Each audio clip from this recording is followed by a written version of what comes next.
Hai, aku adalah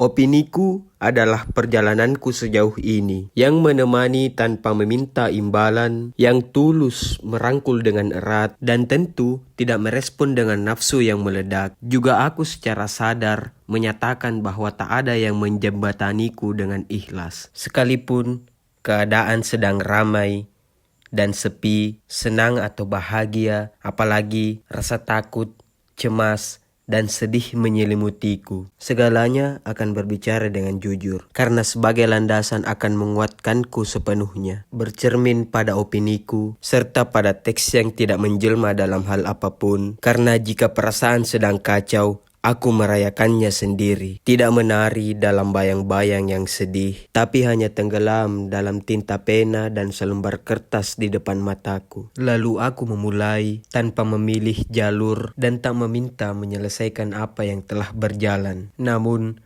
bertanggung jawab adalah realita yang sedang terbangun, walaupun kokohnya tiang belum sesakral dan sesempurna yang ada di istana negara. Sehingga kadang terbangun hanya dengan hal yang acak-acakan, dan hal ini tak perlu alasan yang jelas sama sekali, serta tak ada persetujuan siapapun dan tak ada penerjemah siapapun. Kembali lagi bahwa segalanya mengalir dengan begitu cepat dan lambat, tapi lambat laun menyamankanku karena tak ada yang menyandraku. Dengan begitu, ternyata segalanya akan terindikasi bahwa keadaan seperti ini tak akan mengering, karena sumber dari segala sumber itu tergantung pada diri sendiri, dan berbagi juga menjadi hal yang utama untuk dilakukan. Jika dikeluarkan sebanyak mungkin, maka akan tetap terisi sepenuhnya. Penjelasan ini tak perlu lagi dipanjang lebarkan. Dan jika terjadi perpisahan, itu terjadi hanya karena raga yang terpisah, tapi manfaatnya akan tetap mengalir, dan ini juga sudah terbukti sejak lama. Tapi tak perlu menuntut untuk menuju pada keabadian, sebab realita hanya pada ketentuannya, hidup dan matinya seseorang. Aku juga tak akan tertegun malu hanya karena berakhir tak sesuai rencana. Dari awal sudah tertulis dengan nyata. Walaupun pilu masih saja membuntuti, namun kembali lagi, begitulah hidup. Begitu kenyataan yang menemaniku selalu dan kita semua. Memang selamanya hidup di sini akan selalu sesuai rencana yang dibangun, apalagi yang perlu dirisaukan. Namun aku hanya menata hidup dengan ketekunan, tumbuh dengan belajar untuk tetap bertahan. Sehingga kisah dari campur aduknya keadaan ini begitu berarti. Walaupun tak merayakan apa-apa, tapi membangun pemaknaan dalam hidupku adalah kemenanganku di setiap harinya. Akan tetapi, mari tertawa terlebih dahulu, karena tak ada yang berbicara perihal nasib kini dan yang akan datang. Sebab yang sebenarnya ialah kesenangan dalam sunyi dan ramai. Begitulah aku. Aku kembalikan pada ketetapannya. Jika jalan setapak adalah pilihan satu-satunya yang ditemani oleh jurang terjal di samping kiri dan kanan, maka ketenangan berada pada pundakku yang telah membersamai, yang akan terus menghangatkan. Sekalipun tantangan terberat di mana telah banyak orang yang menyetujuinya, yaitu tidak lain hanyalah diri kita sendiri, yang jika mengambil kesimpulan dari kalimat tersebut adalah bersiap untuk bertarung dalam jangka waktu yang panjang, yang tidak ingin mengerti kondisi, yang tak kenal kasihan. Merujuk pada kondisi, pilihan terbaik adalah bertahan dan mengakui setiap langkah punya makna yang mendalam, serta bertanggung jawab mengartikan tak ada penawaran. Aku begitu berjalan menghidupi kehidupan, lelah tampak begitu nyata, tapi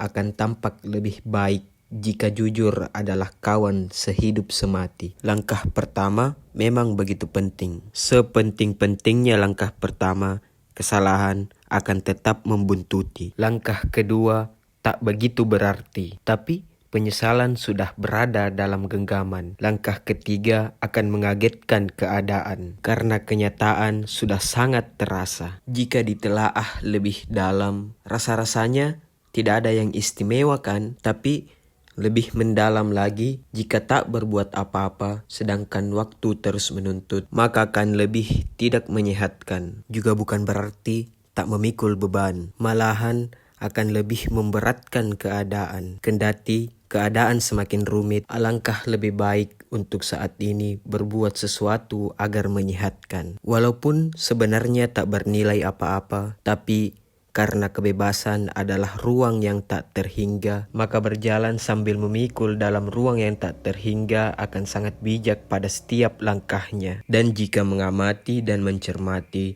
serta mengimani akurasi pada saat memperkirakan, juga pada ego yang mengekang, terlebih dahulu yang paling utama ialah beristirahat. Sumber dari energi positif ada pada saat beristirahat. Begitu bangun akan jauh lebih menyadarkan. Sesingkat-singkatnya akan tetap menyegarkan. Jika disadari kembali, maka hal ini adalah hal yang paling aman. Tak ada ketakutan yang menerpa, badai lenyap dengan seketika. Semua terpaan dari sebuah ketakutan akan sedikit berdamai dengan memanjakan kenyataan yang semakin menyesatkan. Tanpa syarat apapun, membersamai dalam damai terhadap diri sendiri akan menjadi peran utama. Kesadaran akan memuncak bersamaan saat upaya menjadi lebih baik baru saja dimulai. Karena segalanya perlu kekuatan yang lebih, maka lebih baik untuk berhati-hati. Badai datang dengan pernyataan yang begitu menyakitkan. Kembali lagi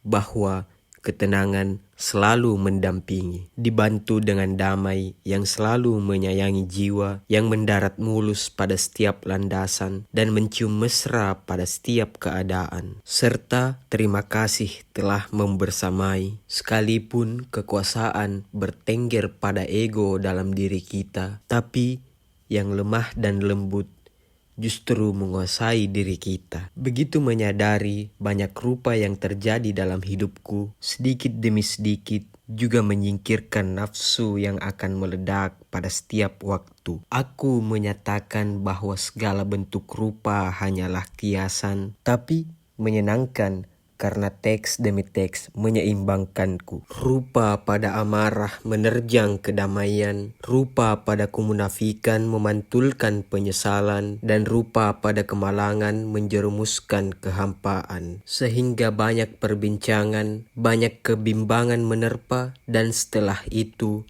rupawan belum tentu menjadi milik diri ini. Lalu angka yang dimiliki belum tentu menjadi pemenang. Kemudian merasa istimewa dalam kekangan yang hampa, sedikit lagi menjadi hama, terpelihara dalam kerangkeng ketololan, dan seperti bajingan yang tak berdaya, memaksa dalam kebisuan pecundang. Terpaksa mengakuinya bahwa memang akulah penyebab utama dari semua ini. Jangan sampai mengelak, sekalipun jujur adalah penghubung utamaku, karena sudah sejak lama diriku menjadi seperti ini, tapi tak selalu saja menjadi penyelam terhandal dalam permasalahan ini. Mengakui dengan tulus akan lebih berguna, sebab akan lebih lama makin banyak waktu yang terbuang. Mungkin cukup menjadi refleksi untuk hidupku.